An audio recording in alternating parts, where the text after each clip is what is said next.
ए भाई मत लागु झीटा गाँव नुह बोधे ये सहर आई मम्मी डैडी छुआ तो देखा पचारि पचार भाई सुन टी तुम घर ये नाई आमर दूर बाट झील विषय को जान कहीं कौन लगी ना मुझे कहते झील पाठशाला को पढ़ी से बीए पढ़ुला भुवनेश्वर रही माने हस्टेल देखी 18 गईता तो कौन कहल ए नाई मो भाई कहले झीटार 18 गईता आई मुह संभाली कथबार्ता कर से मो भौनी जे बाहाची से तो भौणी की मु ता कथा कहूनी साइड रे जो झील अरे से मो सान भौनी ना ये जो गुलाबी कलर कथा कहूनी ता साइड जो कहूली अरे से मो मां ये फंस गया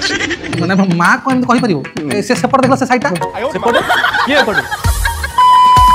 सोला